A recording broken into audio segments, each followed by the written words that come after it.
નમસ્કાર દર્શક મિત્રો, હોટલાઇન ન્યૂઝમાં આપનું સ્વાગત છે।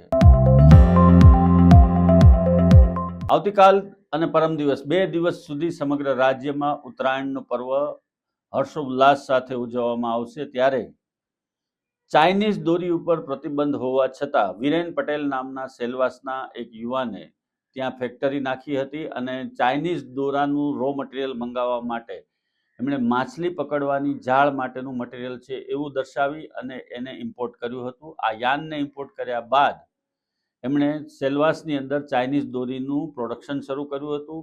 ઓગસ્ટ સપ્ટેમ્બર મહિનાથી જ એમણે માર્કેટની અંદર ચાઇનીઝ દોરી સપ્લાય કરવા માટેનું નેટવર્ક ઊભું કર્યું હતું અને સમગ્ર રાજ્યની અંદર 100થી વધુ સેલ્સમેનને દોડતા કર્યા હતા અને આ મટીરિયલ તેઓ વેચતા હતા।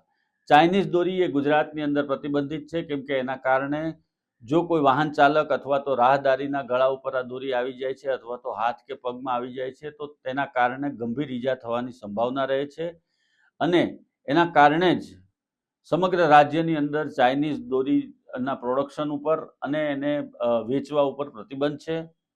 પરંતુ પૈસાની લાલચમાં, રૂપિયાની લાલચમાં આવા મોતના સોદાગરો આ પ્રમાણેનું કરતા હોવાનો પોલીસનો આક્ષેપ છે અને પોલીસે, અમદાવાદ ગ્રામ્ય પોલીસે હાલમાં આ ફેક્ટરી ઝડપવાની સાથે સાથે એનું જે નેટવર્ક છે એને પણ ભેદવામાં સફળતા મેળવી છે અને 2.5 કરોડથી વધારેનો માલ એમણે જપ્ત કર્યો છે હાલના તબક્કે।